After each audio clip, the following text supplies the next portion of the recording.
international educator.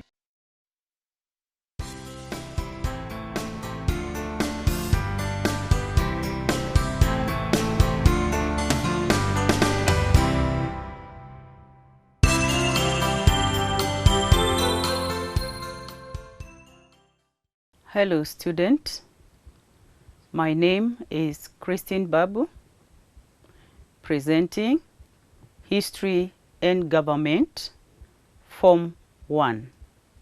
Welcome to the lesson.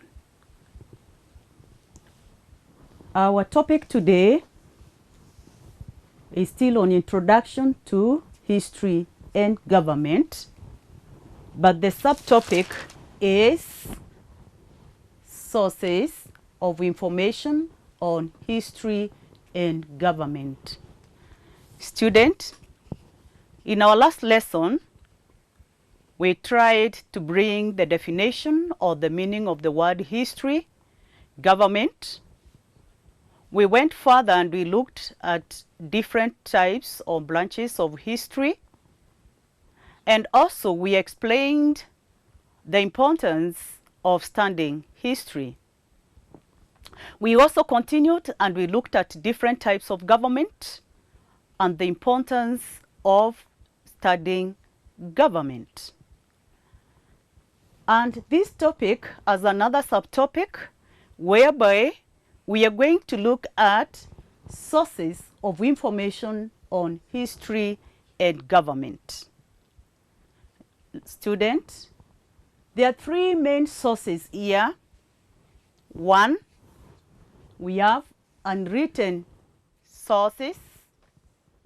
We have written sources. And the last one is electronic sources. But particularly for this lesson, we are going to look at three main sources. One, we shall start with unwritten sources, where you are going to pick two sources or major sources, that is oral traditions and also archaeology. Then we move to the written sources.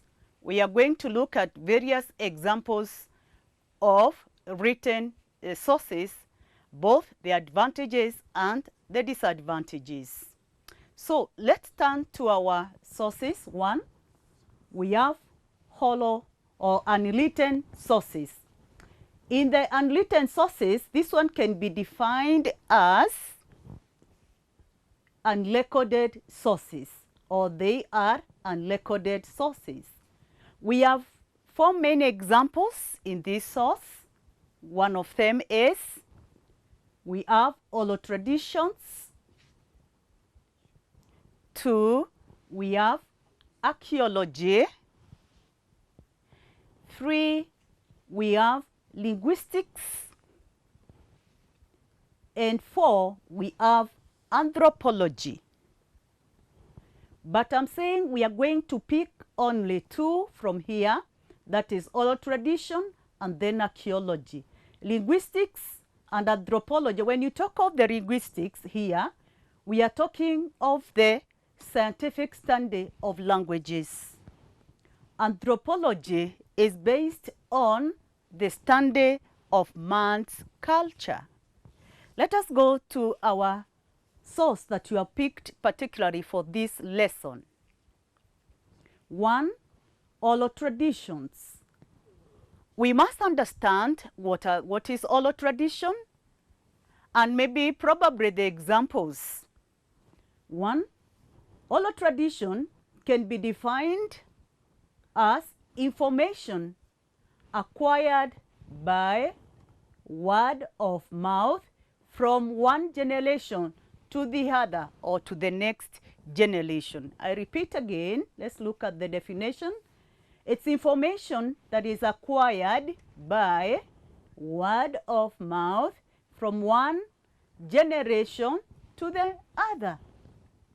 What is important for us to understand, this is the information that is passed orally by the old people from one generation to another. You find oral traditions were important in areas or in communities where writing and not developed. Learners or students, we can have a few examples of oral traditions. Where do we get this information? We have the myths. Myths, these are stories or the traditional stories that has never been approved by the people.